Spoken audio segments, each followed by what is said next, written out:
Bueno, pues muy buenas a todos y a todas. Yo soy un busto parlante. Voy a mantener un tono de voz sosegado, por decir algo, porque es tarde ya. Y bueno, vengo a contar lo difícil de Platón, de algún modo, para que sea cognoscible, es decir, para que ustedes lo puedan conocer en la medida de sus posibilidades y de acuerdo con mi capacidad explicativa que, aunque no es nula, pues es limitada. ¿Qué tenemos que hacer cuando nos preguntan acerca de un autor o del pensamiento de un autor? Bueno, fundamentalmente hablar de su contexto histórico. Nosotros vamos a hablar de Platón, pero yo no tengo contexto histórico de Platón.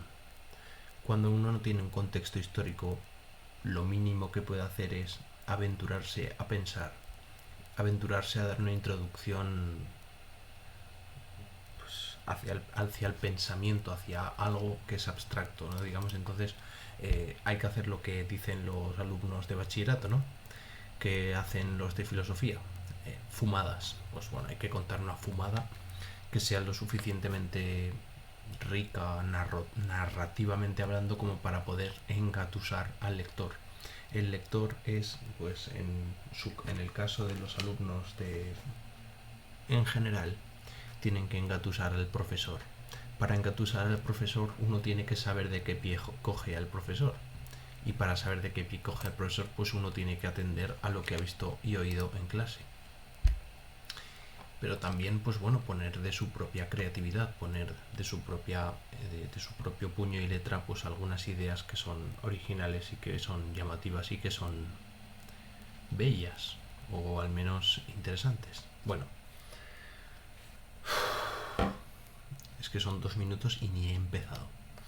Bueno, voy a leer rápidamente lo que sería una fumada, es decir, una introducción al pensamiento, puesto que no tengo ese contexto histórico que también nos iría para introducir el pensamiento del autor, ¿vale?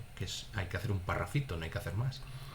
Solo hay que decir que es Grecia, que es siglo IV, que es la democracia, que es Atenas contra Esparta, que son las guerras del Peloponeso, que son la tiranía de los 30 tiranos, etcétera, ¿no?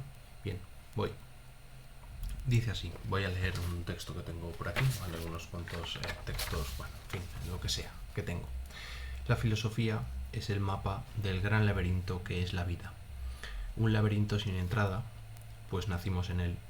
Un laberinto sin salida, puesto que moriremos en él. ¿De qué sirve entonces tener un mapa de un laberinto que no tiene entrada ni salida? Un mapa sirve para orientarnos, para saber dónde estamos y por dónde tenemos que ir para llegar al destino deseado.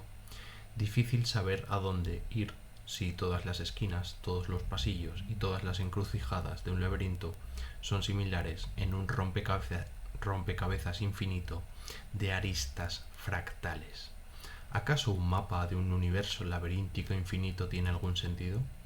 ¿Por qué entonces seguir con la esperanza de querer saber, de perseguir algo así como saber de algo tan absurdo como un conjunto de desfiladeros que no llevan a ninguna parte, salvo a nuestra propia perdición, o al menos al conocimiento de que efectivamente estamos perdidos?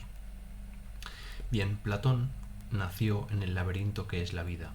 Incluso en el infierno encuentra el hombre un espacio para habitar, un lugar donde ser feliz. Cada zona del laberinto estaba ya poblada, decorada y adornada antes de nuestra llegada a él, y lo estará una vez nos vayamos. De tal manera que este adornamiento, esta orfebrería, disimulaba el laberinto bajo la forma de un hogar. Bueno, dejemos ya la metáfora del laberinto que tan mala fortuna tuvo en Westworld y vayamos directamente a lo que nos atiende, que es Platón. Empiezo ahora Platón, ¿vale? Esto es pues bueno, la introducción para no soltar de sopetón ahí todo el Platón, ¿no? Es lo que se suele hacer, una breve introducción. Bien, Platón no es Sócrates, puesto que Sócrates solo preguntaba, mientras que Platón nos va a dar las respuestas. Un discípulo no debe seguir siempre a su maestro. Un discípulo debe honrar, respetar y recordar a su maestro, pero lo más importante es que logre superarle, abandonarle y seguir adelante por sí solo. Cuando un tonto coge una linde, la linde se acaba, pero el tonto sigue. No seáis tontos y buscad vuestra linde. Platón recoge de Sócrates todo lo que de verdadero y útil tenía. Bien, ¿qué tenía de verdadero y de útil el amigo Sócrates? Bien, dos aspectos, dos cuestiones. En primer lugar, la inducción, lo que se llama epagogé. La epagogé es la comprobación. ¿En qué consiste la inducción? Bien, hay percepciones sensibles variables de seres concretos, de fenómenos singulares. Hay percepciones sensibles, es decir, hay percepciones por la vía de los sentidos que son distintas de distintos seres concretos. Este es un ser concreto, ¿vale? Esto es un cuaderno, pero ustedes pueden ver este cuaderno, lo pueden ver así o así o así, pero es el mismo cuaderno. Bien, o pueden ver un lapicero, pueden verlo así o así o así, y pueden ver 1000 lapiceros de distintas maneras, ¿de acuerdo? Y cada manera de ver el lapicero pues será un fenómeno singular particular. Hay experiencias de apariencias de las que tenemos distintas opiniones. Pues bueno, a mí se me aparece este lapicero y yo digo que, en mi opinión, a este lapicero le falta punta, ¿vale? Porque me gusta que tenga más punta, ¿vale? Emito un juicio de una cosa que se me ha aparecido bien, de una apariencia, que es la apariencia de este lapicero. Donde hay diferencia entre los individuos en la manera de percibir las cosas, bien, porque a ti tú puedes percibir un pastel y te puede parecer súper rico y a mí me puede parecer súper dulce, ¿vale? De distintas maneras de percibir las cosas, de las cuales podemos extraer a través de un salto lógico un principio general que está en todas ellas. Bien, ¿a qué se refiere? A que tú ves un lapicero, ¿vale? Y este es un lapicero. Y ves otro, y otro, y otro, y otro, y otro. Y ves 400.000 lapiceros a lo largo de toda tu vida bajo todas las formas posibles. Lo ves dibujado en los libros de texto, lo ves pintado en los murales del instituto, lo ves en los estuches de tus compañeros, lo ves en las librerías, lo ves en las bibliotecas, lo ves en las oficinas, lo ves en todas partes, ¿bien? Ves lapiceros. Pero una vez ya has visto muchos lapiceros, tú tienes la capacidad de saber lo que es un lapicero. Bien, ¿en qué consiste exactamente esto de saber lo que es un lapicero? Consiste en extraer un principio general que está en todas las cosas que son lapiceros, es decir, en tener el concepto de la cosa mediante la intuición intelectual. Es decir, llegamos al universal, es decir, a la idea de lapicero, es decir, a saber lo que es un lapicero, mediante el examen, el estudio, la atención y la observación de los seres singulares que da lugar a las clasificaciones, formadas por la repetición de semejanzas. En resumen, yo veo este lapicero, ¿bien? Y este lapicero es amarillo y azul, o sea, amarillo, negro y con la punta roja, ¿no? Y tiene una punta de grafito y sirve para escribir. Pero hay lapiceros que no son de este color, que puede ser un lapicero verde, pero tiene que tener el grafito, ¿no? Y tiene que servir para escribir, si no, no es un lapicero. Bien, es decir, una vez vemos muchísimos tipos de lapiceros, nosotros llegamos a la conclusión de saber lo que es un lapicero. ¿Bien? Es decir, ya tenemos la capacidad de reconocer lo que es y lo que no es un lapicero. Esto es en lo que consiste la idea, justamente, ¿eh? Es decir, la inducción, la comprobación, la epagogé, es la constatación de que hay semejanzas que se repiten en el caso en cuestión. Muchos singulares caben en una clase por la capacidad de repetir esa semejanza, dejando de lado las diferencias. A mí no me interesa si este lapicero es azul o verde o amarillo, o tiene la punta más, o es más largo o es más corto. Bien, hay lapiceros que son así, enanos, y siguen siendo un lapicero. Lo que importa del lapicero es que pinte de color negro oscuro y que se pueda borrar.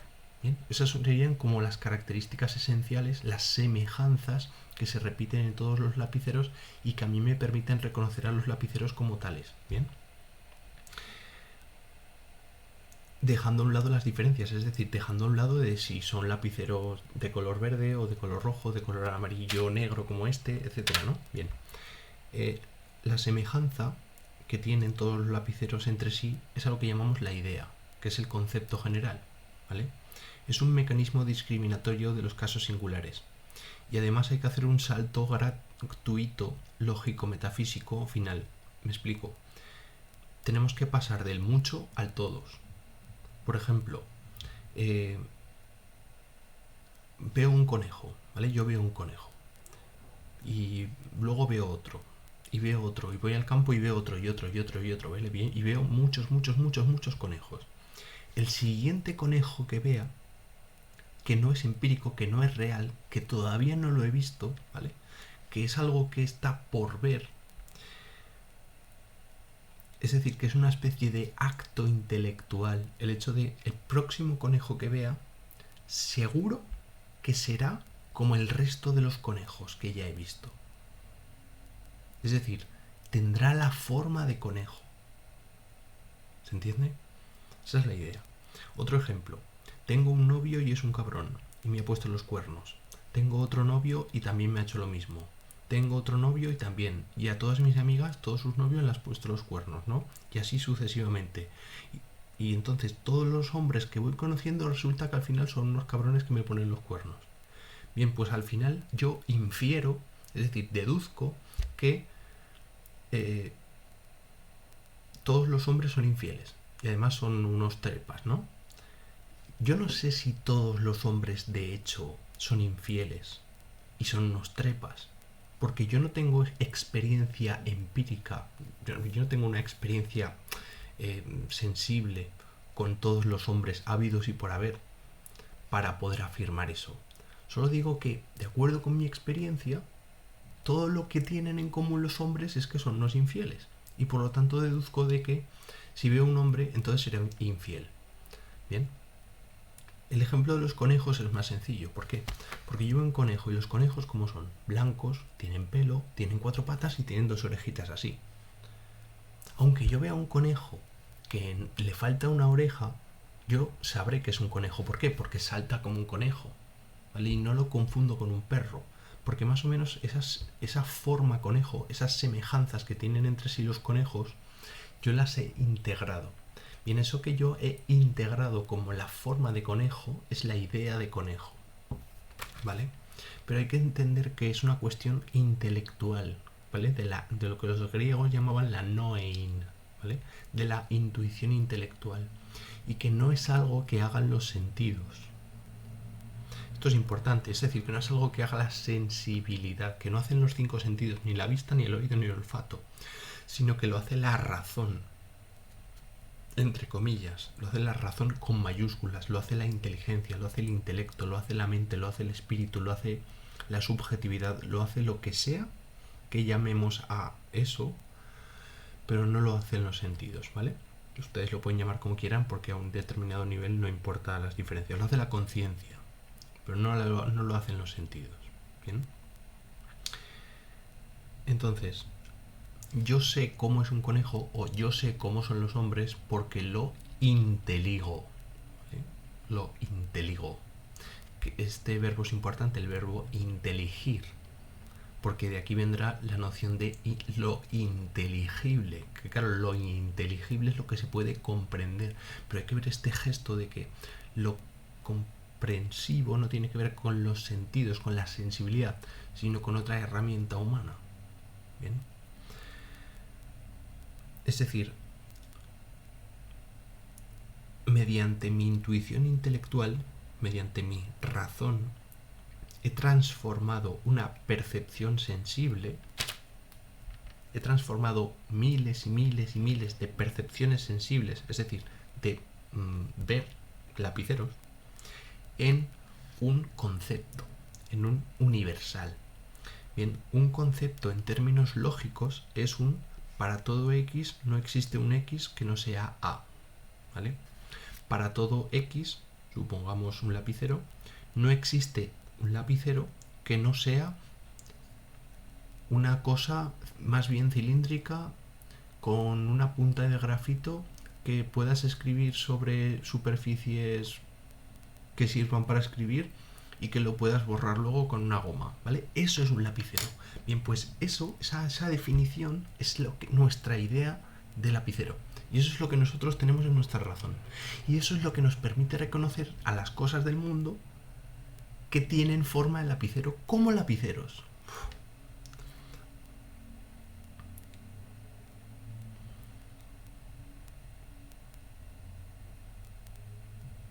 Claro, cuando nosotros comprendemos esto es cuando nosotros podemos empezar a preguntar qué son las cosas.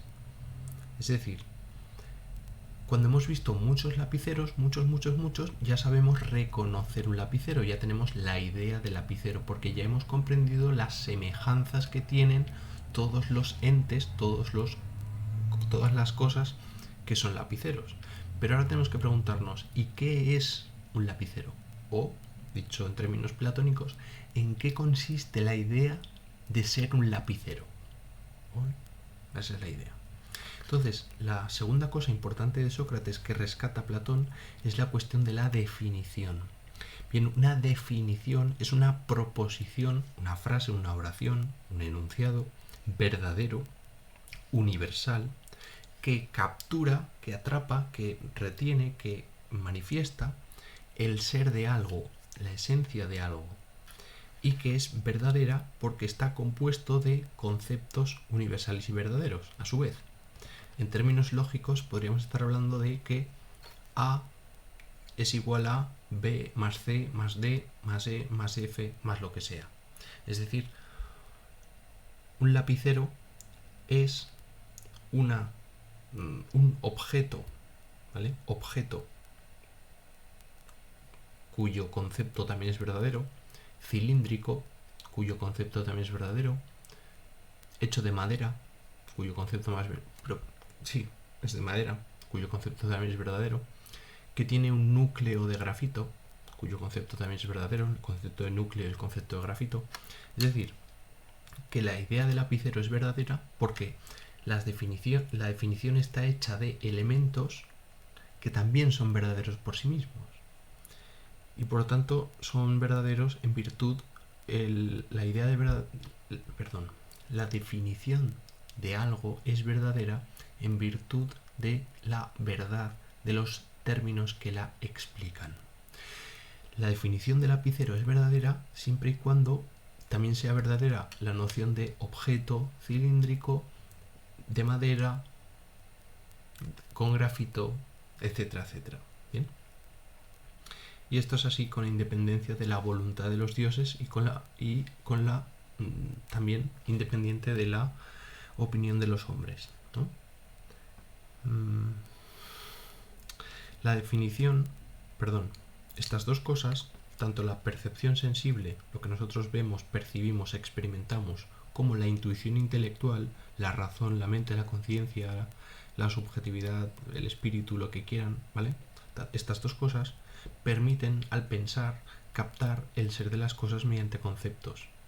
Permiten hacer argumentos, es decir, construir discursos verdaderos que demuestren la verdad de las cosas. Sigo. Las definiciones universales permiten hacer discursos verdaderos que se sostienen sobre conceptos universales. Utilizar el pensar, se trata de utilizar el pensar, el lenguaje, el logos, ¿vale? Porque logos es lenguaje, pensamiento y razón, para capturar lo real. Significados, se trata de capturar el significado de las cosas, el ser de las cosas, la esencia de las cosas. Y el ser es lo que resulta del conocer. Es decir, que tenemos acceso a lo que es un lapicero, es decir, a la idea de lapicero, porque conocemos lo que es un lapicero. Conocemos la idea de lapicero. A ver si se va viendo la cosa, ¿no?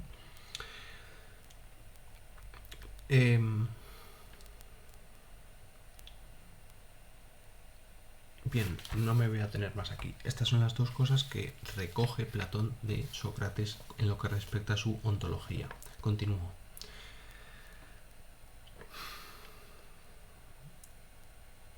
Todo lo que vaya leyendo que no explique es porque hay que pasar por encima, ¿vale? Lo nombro, pero no hace falta que profundicen. Las cosas que son importantes no se preocupen que yo las explico, como lo que acabo de explicar de la inducción, ¿vale? Sigo. Platón recoge de Sócrates todo lo que de verdadero y útil tenía. Ya lo he explicado, ¿vale? Todo lo que tenía de verdadero y de útil Sócrates. En primer lugar, la inducción y en segundo lugar, la definición. Sócrates decía que el ser de Parménides no tenía que ver con la realidad, sino con el concepto. El concepto es el resultado de sus dos grandes aportaciones, la inducción y la definición, como las leyes del razonamiento. Pasamos de un ser que es universal a un concepto que es universal. La inducción nos lleva a una noción general y la definición con una identidad de la cosa descrita con lo que se describe de ella. Sin embargo, este planteamiento se nos queda corto. ¿Cuál es la referencia del concepto? ¿Por qué? Porque está lo que se llama el triángulo semiótico. Lo voy a dibujar, triángulo semiótico. El triángulo semiótico es un triángulo, ¿vale? Un triángulo. ¿Se ve? No se ve. No se ve. Ni aquí, ni aquí, ni aquí. Aquí parece que se ve un poco el triángulo. Bueno, un triángulo, ¿vale? Un triángulo. Triángulo semiótico, triángulo del lenguaje, parte de tres partes. El significante, el significado y la referencia, ¿vale? Tú tienes un significante, supongamos mesa, ¿vale? La palabra mesa está hecha de la M, la E, la S y la A. El referente del significante mesa es justamente la mesa, ¿bien? La mesa que tendrán ustedes en su escritorio en casa o en el pupitre de vuestro instituto, o la mesa del profesor, o la mesa del médico, o la mesa de operación, o lo que sea, de las mesas, ¿no? Las mesas reales, concretas, los entes mesa. Y después tenemos el significado, es decir, lo que es una mesa, ¿bien? La definición de mesa, o la utilidad de esa mesa. ¿Para qué sirve esa mesa? ¿Bien? ¿Para qué sirve esa mesa? Está encerrado en su significado, ¿vale? Entonces, la cuestión es, el significante lápiz, la palabra lápiz, hace referencia a las cosas que son lápices. Y el significado es, pues, la definición de lápiz, ¿no? ¿Qué es un lápiz? Pues un lápiz es serie de nociones que nos definen lo que es un lápiz. Pero Platón se va a preguntar, ¿y las ideas abstractas? ¿Y las ideas de belleza? ¿Y la idea de bien? ¿Cuál es su referente? ¿Y la idea de Dios? ¿Y la idea de justicia? ¿Y la idea de virtud? ¿Vale? ¿Cuál es su referente? Porque hay cosas que sí que son bellas, pero ¿cuál es el referente de la belleza en sí misma? ¿O cuál es el referente del lapicero en sí mismo? Es decir, ¿cuál es el lapicero modelo? ¿Vale? ¿Cuál es el lapicero modelo que se puede construir a partir de la definición de lapicero? Es decir, ¿cuál es la idea del lapicero? ¿Cuál es lo que estamos buscando?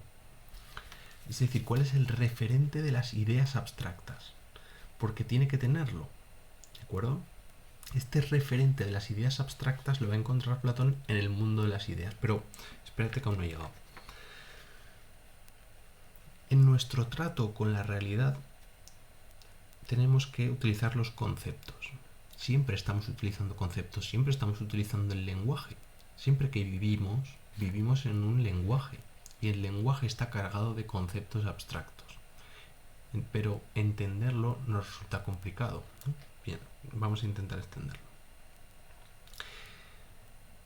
Nosotros utilizamos conceptos abstractos, pero los conceptos universales, los conceptos abstractos, son aquello precisamente para lo que no encontramos ningún ejemplo en la realidad.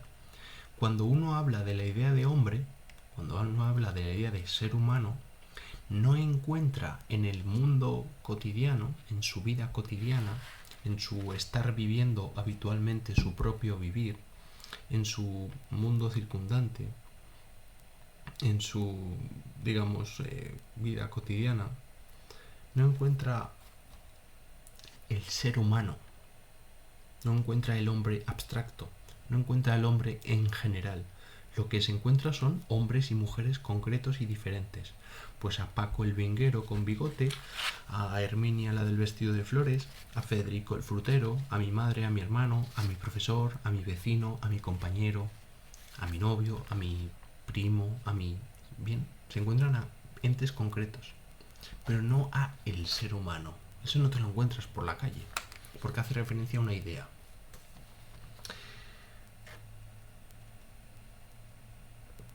Es decir, por ejemplo, supongamos dos frases, ¿vale? El ser humano tiene dos pulmones. ¿Cómo podemos demostrar la verdad de esta frase? Pues muy fácil, por la vía inductiva. Uno va abriendo cuerpos de seres humanos concretos y va diciendo dos pulmones, dos pulmones, dos pulmones, y ya sabemos que el ser humano tiene dos pulmones. Suponemos que todos los seres humanos que han habido y que habrán tendrán pulmones. No lo sabemos empíricamente, lo suponemos porque damos un salto lógico y ya lo pensamos, ¿vale? Estamos pensando que el ser humano tiene dos pulmones porque lo damos por hecho por la vía inductiva, porque todos los seres humanos que hemos abierto tienen dos pulmones y por lo tanto ya presuponemos que el ser humano los tiene. Se ve un poco la vía inductiva cómo funciona, ¿no? De casos particulares que se repiten, recogemos las semejanzas y establecemos una ley universal. Por eso decimos que los seres humanos tienen dos pulmones, porque en todos los seres humanos que hemos buscado resulta que había dos pulmones. Pero si decimos que el ser humano tiene dignidad, ya no podemos comprobarlo por la vía inductiva de nuestra experiencia, ya no podemos comprobar dónde está la dignidad del ser humano con nuestros sentidos, porque la dignidad es una cuestión que atañe a la inteligibilidad, es decir, a inteligirlo, a pensarlo, con la vía de la razón, con la vía del razonamiento, y no con la vía de la sensibilidad de los sentidos. En nuestro alrededor no encontramos experiencia posible capaz de poder percibir algo así como el fenómeno de ser humano en cuanto que ser humano, sino lo dicho ya antes, cosas concretas que se asocian a la idea de ser humano, pero que no son la referencia real de la idea de ser humano. ¿Bien? La realidad, por lo tanto, no estará en el plano de los fenómenos. Un fenómeno es lo que se me da, tal y como se me da, y en los límites en los que se me da. Ustedes tienen el fenómeno de este lapicero. Es un fenómeno que tienen a través de su pantalla. Bien, y se les da el lapicero a través de la pantalla. A mí se me da como una cosa que la tengo en la mano, ¿vale? Pero bueno, el fenómeno es el mismo, el fenómeno del lapicero. A ustedes se les da de una manera y a mí se me da de otra. La cuestión es que la realidad en Platón no está en la dimensión experiencial y sensible de los seres singulares y particulares, sino en otra realidad. Es decir, que este lapicero en realidad no es real. Que este lapicero no es el ser. Este lapicero es una copia, va a decir Platón, es un simulacro, ¿vale? Un simulacro de otra realidad que sí que es real, que es la realidad de las ideas. El ser en Platón es la idea. El ser es lo verdaderamente real. Bien, por eso se habla de ontología. La ontología es el estudio del ser. Entonces, ¿cuál es el ser en Platón? La idea. O las ideas. Como las ideas no sean aisladamente, las ideas no están separadas, sino que las ideas forman una especie de archipiélago porque están conectadas. La idea de lápiz está conectada con la idea de objeto, está conectada con la idea de grafito, está conectada con la idea de cilindro, está conectada con la idea de madera. Bien. Entonces todas estas ideas están conectadas. Por eso se habla de mundo de las ideas, porque las ideas están conectadas entre sí y desconectadas de terceras. Bien.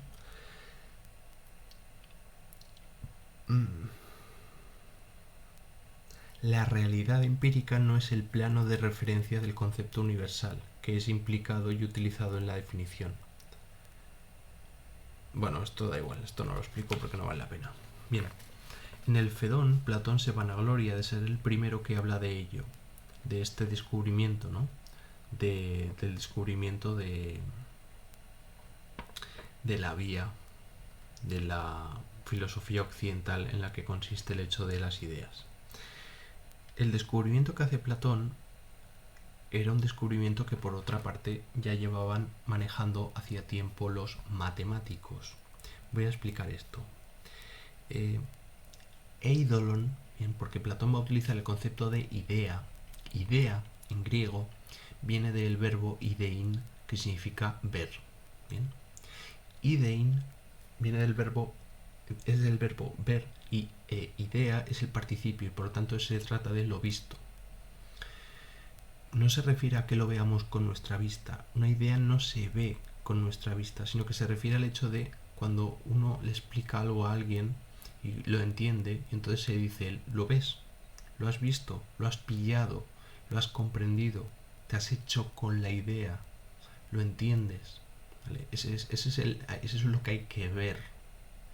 ¿Vale?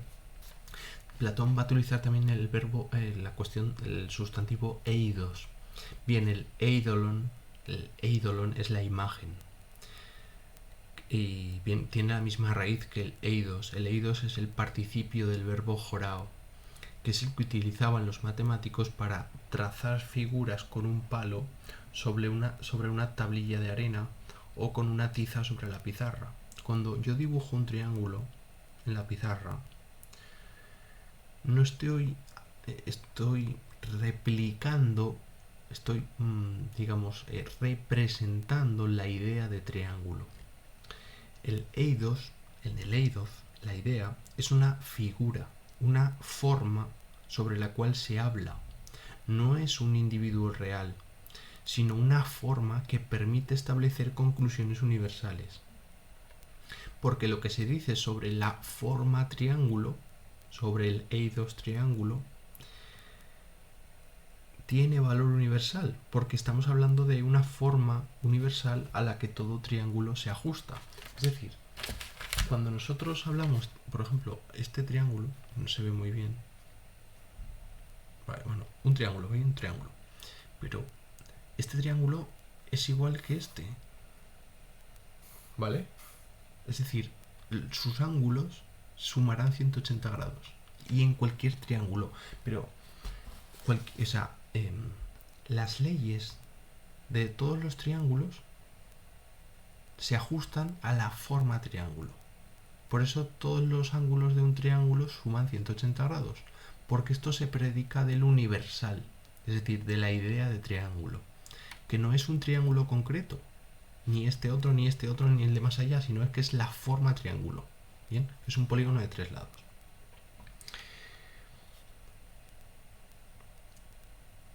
Vale. En el plano ontológico, el plano del ser, el plano de lo que es, el plano de la realidad, no puede ser el territorio de los fenómenos, de los seres singulares, de las realidades físicas. ¿Por qué? Porque entonces vendría Gorgias a desacreditarnos. Y en Gorgias el sofista decía que no existe eso de ser humano abstracto, que eso es una majadería. ¿Por qué? Porque evidentemente no podemos encontrar en la realidad un ser humano abstracto. Y si existiera algo así como el ser humano abstracto no se podría conocer. Y si se podría conocer no se podría explicar. Porque nadie entendería una majadería tal como haberse encontrado con el ser humano en general. Platón dice, porque uno se encuentra pues con vecinos, con primos, con amigos, pero no con el ser humano. ¿Sí? Platón dice que sobre esta realidad, sobre esta, o bajo esta, ¿sí? Pero digamos, sobre esta realidad está que nosotros vemos, sobre esta realidad que nosotros vemos, que se va apareciendo a nuestra manera natural de percibir y experimentar el mundo, hay otro plano diferente en el que las cosas no son como se aparecen en su singularidad y multiplicidad, sino que estas cosas en ese plano, cumplen las propiedades y los atributos del ser de Parménides. Es decir, que en el plano ideal las cosas son necesarias, universales, inmóviles, no nacen ni perecen, son unas, son un todo, etcétera, etcétera. Sobre este mundo real, o bajo este mundo real, digamos, subrepticiamente, subterráneamente, hay otro mundo aún más real, ¿vale? Real con mayúsculas. Sobre el mundo de la apariencia sensible, sobre el mundo de los sentidos, se alza un mundo real inteligible. Dice Platón, topos hiperuranos.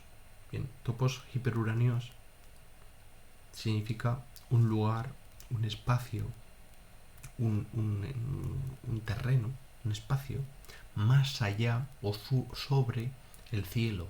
Bien, porque topos es espacio, lugar, hiper por encima de o mucho más que uranios. Urano es justamente el titán cielo. Entonces se refiere a que el cielo es justamente el límite de nuestras percepciones sensibles. Es decir, yo puedo ver cosas, puedo ver este ordenador, puedo ver el edificio que tengo enfrente, puedo ver el horizonte, puedo ver el cielo.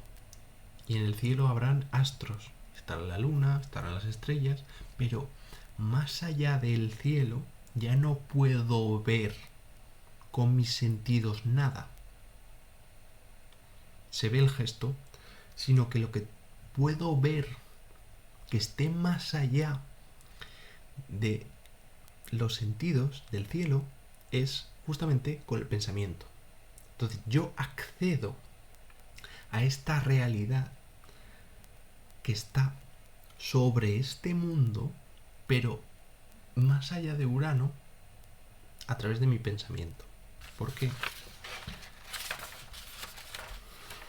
¿Por qué?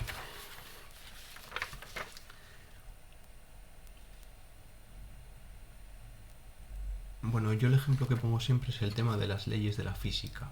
Bien, la física dice lo siguiente: F igual a masa por aceleración. La fuerza es igual a masa por aceleración.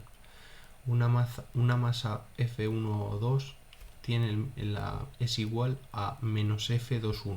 Es decir, que una fuerza así se contrapone con una fuerza así y estas fuerzas se igualan, ¿bien? Se enfrentan y se igualan. Y luego la fuerza de la inercia. En toda fuerza es constante si no hay un rozamiento. Bien, estas leyes de la física están en el mundo real. Bien, están cuando yo golpeo este cuaderno. Están aquí, en el golpear del cuaderno. No se perciben con los sentidos.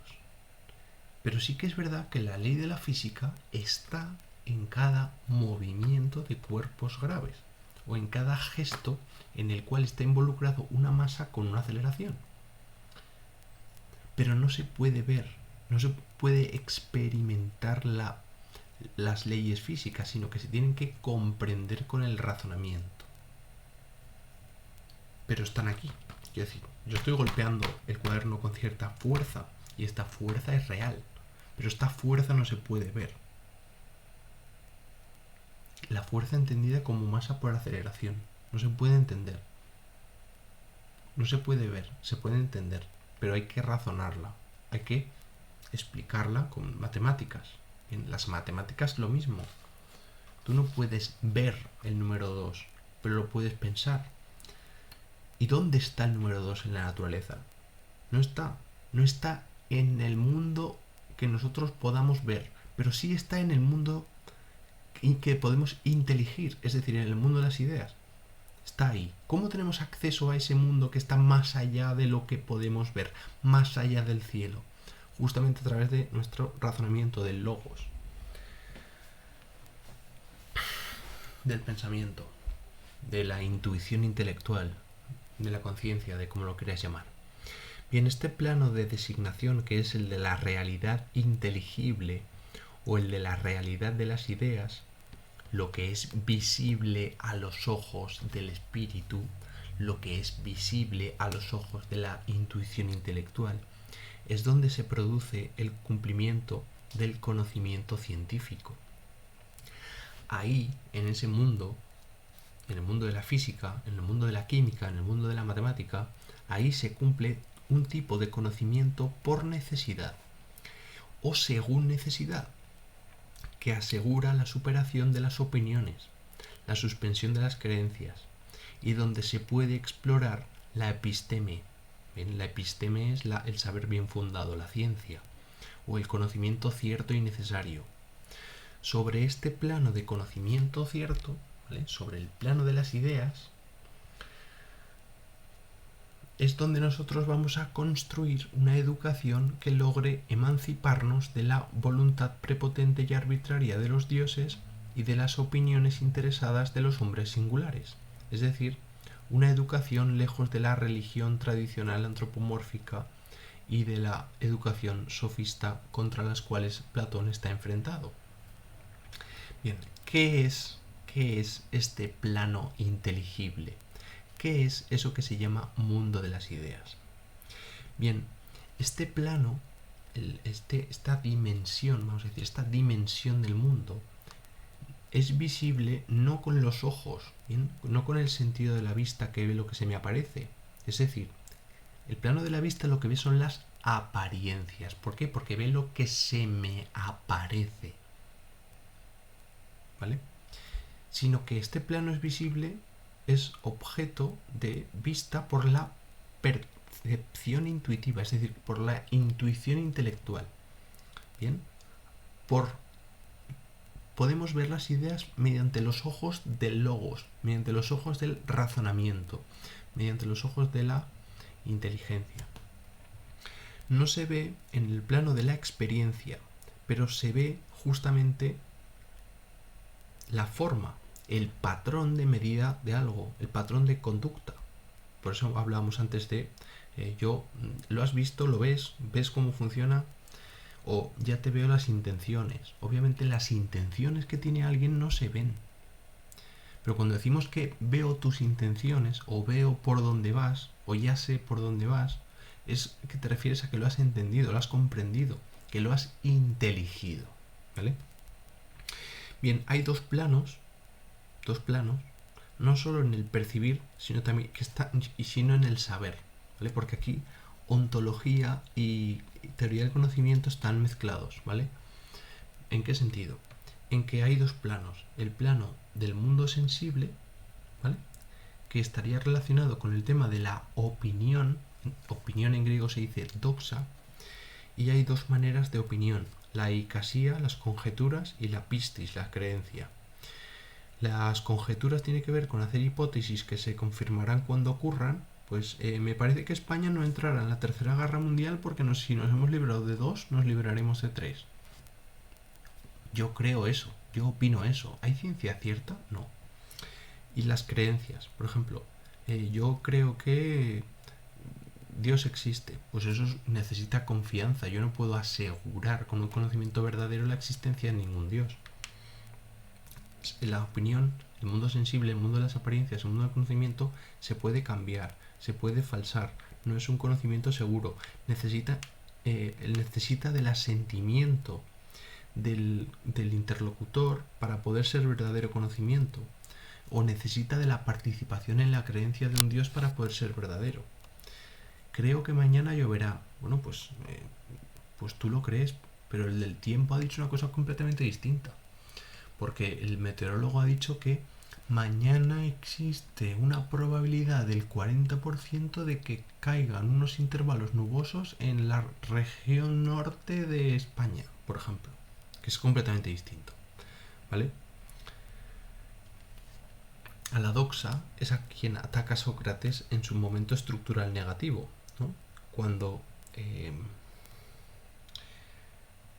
Sócrates pregunta al interlocutor para poder descubrir la falta de fundamento seguro, de un fundamento último que garantice su verdad y por lo tanto el estatus de su conocimiento. Pero claro, el hecho de que el hecho de que la inteligencia interrogue la opinión acerca de la base de su decir acerca de algo presupone o da por hecho que existe tal cosa como la posibilidad de descubrir el fundamento último del conocimiento científico, aquello que permita asegurar o garantizar un saber eterno y necesario. Básicamente, si Sócrates preguntaba a la gente sobre el fundamento último de su saber para llegar a conocer el fundamento último de la verdad de las cosas, es porque daba por hecho que existía algo así. Si damos por hecho que existe algo así como la existencia de un criterio que nos permite reconocer lo real, es porque de algún modo sabemos que está ahí, o presuponemos que está ahí. Y aquí viene lo de la anamnesis. La anamnesis es la idea del recuerdo. La anamnesis sostiene que solo se puede conocer aquello que ya se sabe, que solo se puede aprender aquello que ya se sabía, pero que se ha olvidado. Y aquí es donde metes el mito del carro alado, ¿vale? Aquí metes el mito del carro alado. Los caballos, la auriga, se caen a la tierra y olvidan. ¿Por qué? Porque el alma está hecha de la misma sustancia que las ideas. Y por lo tanto el alma es quien te permite, es digamos la antena que te permite conectar con el mundo más allá del cielo. Es decir, con el mundo de lo inteligible. Porque el alma es nuestra inteligencia. Porque hay un alma racional. Porque lo que te permite hablar, porque lo que te permite razonar, porque lo que te permite pensar es justamente el alma. Y eso significa, a través del mito, lo que hace Platón es decir, vale, lo que te permite comprender no son tus sentidos, sino tu alma. Y te permite comprenderlo porque de algún modo el alma tiene una especie de... ¿cómo decirlo? Capacidad de conexión o... No, tiene una capacidad de penetrar en esos asuntos de la inteligibilidad. No sé cómo decirlo ahora mismo, la verdad. No se me ocurre, estoy muy mayor y muy viejo y son altas horas de la noche. Pero la idea es esta, ¿no? La idea es que el alma está hecha de la misma sustancia que las ideas y por lo tanto el alma es la antena que te permite conectar con el conocimiento inteligible. Es decir, nosotros nunca hubiésemos descubierto que las leyes de la fuerza de la mecánica clásica, F igual a m por a, si no tuviésemos ese alma. Porque el hecho de tener el alma significa que nosotros teníamos acceso a ese mundo de las leyes eternas y verdaderas y universales, de algún modo. Esto está muy bien explicado en, bueno, en el 82A 85C, que es el apartado del esclavo en el Menón. Bueno, sin más. Bien, en fin, sigo. Los ojos del Logos perciben el mundo en su ser necesario y eterno, tal como es la razón. Las leyes del razonamiento dan lugar al conocimiento eterno y necesario, es decir, al reconocimiento de lo eterno y necesario dentro del mundo. Bien, lo visto de esta manera es de una forma que no puede ser de otra manera, es decir, una vez se ve que F igual a m por a, eso es necesario, eterno y verdadero, ¿vale? Y no puede ser de otra manera. La fuerza no puede ser explicada de otra manera dentro de la propia lógica de la mecánica clásica, porque bueno, si te metes en mecánica cuántica ya no, pero para entendernos, el ejemplo que quiero poner es que Galileo, cuando Galileo dice el libro de la naturaleza está escrito en caracteres matemáticos, pues que esa frase, la frase de que la naturaleza está escrita en caracteres matemáticos, la podría haber comprado perfectamente Platón, ¿vale? Porque para Platón, digamos, el mundo de la naturaleza que nosotros vemos con nuestros sentidos, en verdad esconde una serie de leyes que son de carácter matemático, de carácter inteligible, de carácter intangible, de carácter inmaterial, de carácter universal, eterno. Pero claro, que es una cuestión que se puede comprender, pero no se va a poder acceder a través de los sentidos, básicamente. Vale, entonces hablábamos del mundo sensible que estaba conectado con el tema de las apariencias, ¿no? Y después tenemos el mundo de las ideas, lo que se llama mundo de las ideas, que es el mundo de la realidad, ¿vale? De lo real, de lo verdaderamente real, cuyo método de conocimiento está relacionado con la dianoia. La dianoia es el razonar, ¿vale? La dianoia es analizar las opiniones y las creencias con el objetivo de refutar y reconstruir esos componentes en una síntesis, de acuerdo con un orden lógico. De hecho, dianoia significa a través del nous, a través de la razón, a través de la intuición intelectual. Bien, intuición es un conocimiento sin mediación. Sigo y acabo. Bueno, me queda un poco rápido. Pues que es una locura explicar esto así. En fin, una locura. El ejercicio del razonar consiste en unos movimientos de la razón, y esto se le llama dialéctica.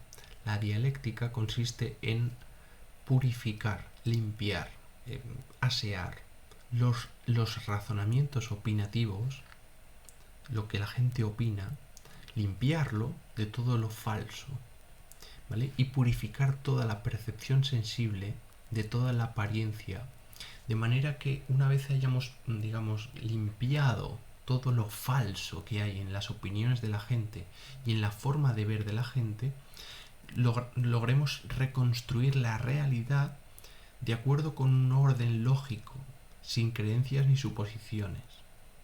Entonces se trata de pasar del mundo sensible, es decir, de ¡buah! ¡Qué fuerza tienes! ¿No? ¡Pum! Golpeas. ¡Buah! ¡Qué fuerza tienes! ¿Por qué? ¡Buah! Has dejado una marca increíble. Pero que eso de la marca no dice nada de la fuerza que tengo.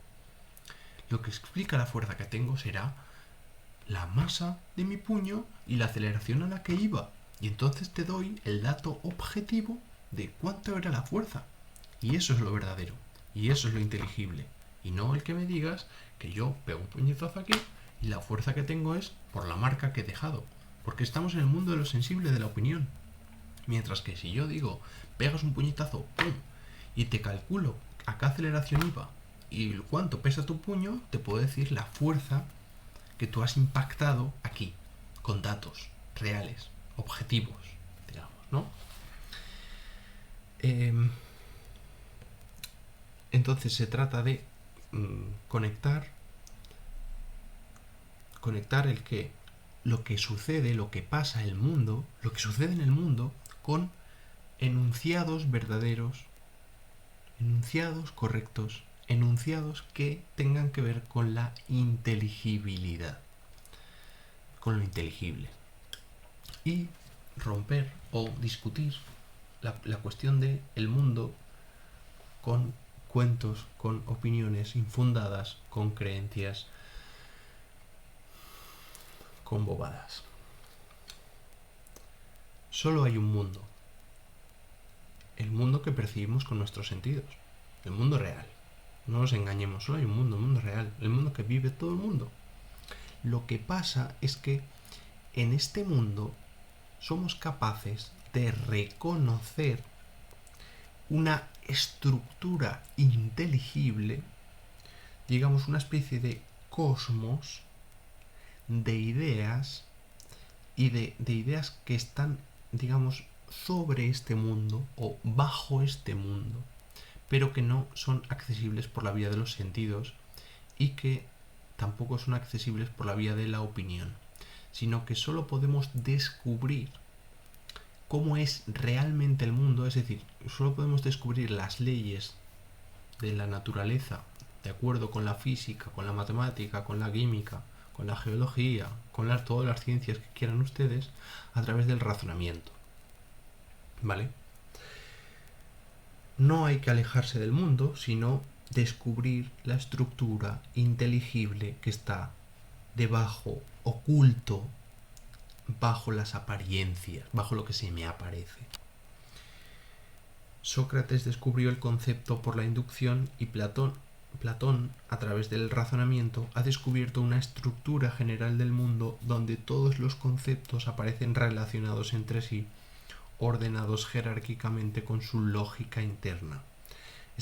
Platón ha descubierto un cosmos, un mundo inteligible, un lugar donde todo ocupa el sitio y tiene relaciones, es decir, es un sitio que está organizado jerárquicamente o que le corresponde de acuerdo con su pertinencia. ¿Vale? Bien, hemos dicho que este mundo inteligible es accesible por la vía del razonamiento verdadero, por la vía del razonar, de la intuición intelectual también, si se quiere, de la knowing. Pero dice Platón que la intuición intelectual de la estructura inteligible de la realidad es accesible por vías alógicas, es decir, sin razonamiento, sin enunciados verdaderos, objetivos científicos. Es decir, somos capaces de acceder a este cosmos, a este orden, ¿vale? Porque cosmos es orden, a este cosmos de ideas, entendido como una red relacional, porque los conceptos se están relacionando, las ideas se están relacionando, lo hablábamos antes, ¿no? La idea de lápiz está relacionada con la idea de cilindro, con la idea de objeto, con la idea de grafito, con la idea de madera, ¿bien? Esta red relacional de entidades inteligibles que rigen, que legislan, que explican lo que sucede y por qué las cosas son como son, ¿vale? Estas dos vías alógicas son la inspiración divina, el hecho de ser absorbido, poseído por las musas, un bendito, un elegido, una contemplación bienaventurada mística, mediante ritos mistéricos, un profeta al cual Dios le está hablando al oído lo que está bien y lo que está mal. ¿Bien? Para Platón esto es una inspiración legítima porque el resultado es idéntico al razonamiento lógico dianoico, es decir, al razonamiento lógico a través de el análisis y la refutación de las opiniones. Y en segundo lugar, el amor. ¿Qué es el amor? Cuando me atrae a alguien, cuando me gusta a alguien, cuando practicamos relaciones sexuales, no. La atracción física pasa, el deseo sexual se aminora y el gusto cambia. El amor platónico sucede cuando se tiene una experiencia absoluta con la persona amada. Enamorarse consiste en experimentar la totalidad del ser que hay en él a través de la persona amada. Mi novio es ese contacto físico que nos catapulta o nos pone en contacto con el hombre ideal o con la mujer ideal, es decir, con aquello que satisface las expectativas de haber conocido o reconocido la idea de mujer o la idea de hombre. Es decir, sin razonar, somos capaces de intuir intelectualmente la forma esencial, el ser, la idea. Y eso nos da plenitud, goce, regocijo, felicidad. Ese sentimiento de plenitud que es la borrachera de amor. El enamorado está ebrio de amor. Con el amor platónico adquirimos la percepción intelectual de lo que hay de necesario, inmóvil, imperecedero, incorruptible en el mundo real. ¿Cómo conectar estas dos dimensiones paralelas? Estas dos formas diferentes de ver la realidad, esta forma de verla a través de los sentidos y esta forma de verla a través de la inteligibilidad. ¿Cómo conectamos el mundo de los enunciados con el mundo de la realidad sensible? Pues intentando que el mundo sensible se ajuste a este mundo inteligible. Y ya ahora aquí metes la antropología de Platón y tienes el ser humano es una mezcla de dos ámbitos completamente distintos, influenciado por los pitagóricos y los órficos, ¿no? Por la inmortalidad del alma. El ser humano es terrenal, material, corruptible, cambiante, mutable, es un objeto más del mundo sensible y por lo tanto es objeto de la doxa. El cuerpo humano tiene las mismas características que el mundo sensible. Por otro lado, el mundo es alma. El alma es inmaterial, inmutable y simple, inteligible, no cambia y transmigra, es etérea, imperecedera, y hay que hablar de la metempsicosis, de la transmigración de las almas, de la reencarnación, etc. Es decir, que el mundo de las ideas está hecho de la misma sustancia que el alma y por eso tenemos acceso a él. El mundo inteligible es el mundo del verdadero conocimiento, porque tenemos un conocimiento verdadero acerca de él. O sea, a ver, el plano ontológico, el plano del ser, el ser es la idea. Bien. El plano cognoscitivo, plano cognoscible, el plano epistemológico, el plano del conocimiento tiene que ver con cómo conocemos las ideas. Las ideas se conocen mediante el razonamiento y una idea se conoce a través de lo que es. ¿Qué es una idea? Una idea se comprende a través de su definición, de su enunciado, de lo que es. ¿Cómo sabemos lo que algo es? Pues cuando nos lo dicen. ¿Qué es un lápiz? Un lápiz es un objeto, una madera, tal, ¿vale? Todo ese enunciado verdadero es la idea. O recoge, digamos, la esencia de la idea, que es lo mismo, básicamente. Entonces tienes que hablar de las tres partes del alma: parte concupiscible, apetito; parte irascible, ánimo; y parte racional. La que nos interesa es la racional, porque la racional es justamente aquella que nos permite volver al mundo de las ideas, contemplarlo. Mito del carro al lago, mito del carro al lado, mito de la auriga, etcétera. Si quieres meter el mito de pues también está bien, pero tampoco es necesario. Y ya está. Creo que más o menos eso es todo lo que tengo. Pues luego puedes hablar de la inmortalidad del alma, pero es que eso ya es antropología y eso ya es más fácil. Yo creo que por aquí va la cosa. Obviamente esto es una locura porque he resumido la ontología de Platón en 1 hora.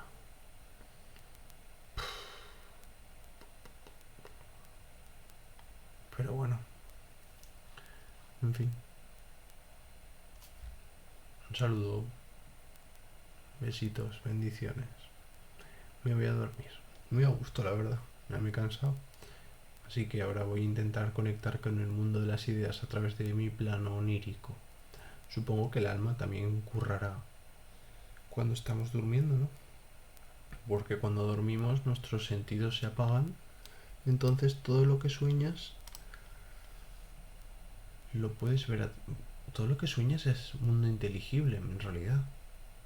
No sé qué piensa Platón de los dormidos. Creo que lo mismo que de los despiertos, que están majaretas y que son imbéciles. Pero bueno, en fin. Un saludo y hasta la próxima.